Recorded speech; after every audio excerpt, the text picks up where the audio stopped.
क्या नेताओं की भूमिका नहीं बनती थी कि यदि जाति समाज में बटा हुआ यह समाज है, और खास करके अम्बेडकरवाद की धारा से आए हुए जो आया हुआ जो नेतृत्व है, वो जनता को इससे आगाह करे और गोलबंद करे।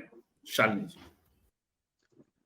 संजीव जी, एक कहावत है कि अपनों से लड़ना सबसे मुश्किल काम होता है, और इस देश की जनता को जो है ना, वही मुश्किल काम अब करके दिखाना है। इसकी लड़ाई सरकार के खिलाफ नहीं, बल्कि अपने नेताओं के खिलाफ पहले होनी चाहिए, क्योंकि वोट ये नेताओं को देते हैं, और नेता जो है वो बल्क में इनके वोट को जो है जाके गिरवी रख देते हैं सरकार के पास। तो पहली लड़ाई मुझे लगता है कि सरकार से नहीं, अपने नेताओं से होनी चाहिए। और दूसरी बड़ी बात यह है कि ये जनता न केवल सरकार के खिलाफ है, बल्कि अपने बुद्धिजीवी वर्ग के खिलाफ भी है। ये बुद्धिजीवी वर्ग यदि किसी चीज के लिए इनको चेताते हैं, तो नेताओं के जो एक ट्रोल आर्मी खड़ी करी हुई है हर नेता ने, उसका आईटी सेल जो है वो बुरी तरह उनके पीछे पड़ जाता है, बुद्धिजीवी वर्ग के पीछे। व्यक्तिगत तौर पर भी टीका टिप्पणी करता है, और साथ साथ पारिवारिक तौर पर भी छीछा लेदर करने की कोशिश करता है। तो ये अब जनता को भी डिसाइड करना है कि उनको किसके साथ खड़ा होना है और किसके खिलाफ खड़ा होना है। सरकार के खिलाफ खड़ा होना काफी नहीं है इस वक्त, अपने नेताओं के खिलाफ भी अब जनता को मुहिम छेड़नी पड़ेगी, तब जाके जो है ये सफलता जनता जो चाहती है वो हासिल कर सकेगी। संजीव जी, ऐसा नहीं है कि बुद्धिजीवियों का जो कटाव है वो जनता से हो गया है। जनता के बीच में लगातार बुद्धिजीवी जा रहे हैं। रतन जी को तो मैं कभी नहीं देखती हूँ कि वीकेंड पे वो कभी घर में रहते हों। ऐसे और भी बहुत लोग हैं जो लगातार अपने वीकेंड या अपनी छुट्टियों को जो है वो बर्बाद कर रहे हैं, मैं तो कहूंगी जनता के बीच में जाकर, और ऊपर से ट्रोल भी हो रहे हैं जनता के ही द्वारा। ज्यादातर जो बुद्धि वर्ग है उन भी, वो लोग भी ना अपना सुविधा देखना ज्यादा पसंद कर रहे हैं, ट्रोल आर्मी से घबरा कर, या फिर नेता से कुछ उनकी मांगे पूरी हो जाएं इस एवज में। बुद्धिजीवी वर्ग भी जो है ना अपना पूरा 100% जनता के सामने रख नहीं रहे हैं अपने सुविधा के चलते। तो ऐसा नहीं है कि बुद्धिजीवी वर्ग जो है वो आम जनता से कट गया है।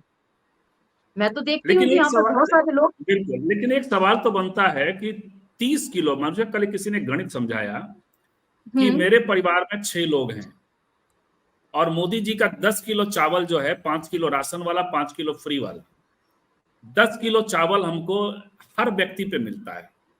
तो 6 परिवार, मतलब महीने में हम 1800 रुपए, और वो हम खाते नहीं है, खेती से आ जाता है, क्योंकि बहुत बड़े पैमाने पे भी दूसरे लोग हैं। तो 1800 रुपए हमको महीने में ऐसे मिल जा रहा है। तो ये तो खैर एक प्रसंग है कि एक थोड़ा सा खेती वाला होगा, बहुत सारा ऐसा है कि एकदम से नहीं है, तो उनके बीच सरकार पहुंच जा रही है, मोदी जी पहुंच पा रहे हैं। पहले पेट का प्रसंग है, जनता वो बाद में देखेगी कि संविधान पे कितना खतरा है, हमारे हमने जो हासिल किया है, वो तो समझने का भी प्रसंग है। तो ये भी तो रहा है, सरकार ज्यादा कनेक्ट हो पा रही है, बीजेपी ज्यादा कनेक्ट हो पा रही है, ऐसा समझा जा सकता है क्या? बहुत सारे दर्शक अलग सरकार अलग कर लूंगा थोड़ी देर में। जी सरकार जी। किन लोगों के साथ कनेक्ट हो रही है, ये भी एक सोचने की बात है संजीव जी। लगातार अगर हंगर इंडेक्स में इंडिया लगातार नीचे गिरता जा रहा है, तो ये भी एक सवाल उठता है कि सरकार आखिर पहुंच किन तक रही है। तो ये जो भूखे लोग हैं ये किस वर्ग से आ रहे हैं, ये भी तो सवाल बनता है। खाली सरकार के प्रचार में अगर आप फंस जाएंगे, तब फिर तो जो रेलिवेंट इश्यूज हैं वो कहां से आप उठाएंगे। अगर सरकार यही प्रचार करे, या आपकी बात मैं मान लूं, तो फिर हंगर इंडेक्स में इतना नीचे क्यों जा रहा है इंडिया। तो जनता को भी ये सारी चीजों को सोचने की जरूरत है, जो जनता नहीं सोच रही है। तो हमारे गांव में बेलदार एक कम्युनिटी है, बड़ी संख्या में है, जाइए, उनके बीच शिक्षा नहीं है, वो नहीं जाना चाहते स्कूल। हमारे गांव में ढेर सारे स्कूल है, लेकिन वो जाना नहीं चाहते। हमने पूछा क्यों नहीं जा रहा है, हमारे घर के बगल में है सब बच्चे। बोले क्या करेगा पढ़ धनंजय जी, करके। सॉरी मैं आपको टोकना चाहूंगी। इस बारे में मैं ये कहना चाहूंगी कि आप शिक्षा की बात कर रहे हैं, लेकिन मेरे परिवार जो है वो पूरी तरीके से शिक्षित लोग हैं। बावजूद इसके वो भी इसी बात में बिलीव करते हैं, वही है वही जो राम रचि राखा। और राम मंदिर बनने पर बिल्कुल धूम धड़ाके से स्कूल उन्होंने जाकर दिवाली के भी मनाई वही है, हाल हो रहा है। और फोन करके कन्विंस भी कर रहे थे कि बिल्कुल अरे तुम दिवाली नहीं सही मनाते कह रही क्या। है, बिल्कुल सही तो कह रही है। ऐसे शिक्षित लोगों के बारे में भी आप क्या कहेंगे, ये भी हमें सोचना पड़ेगा।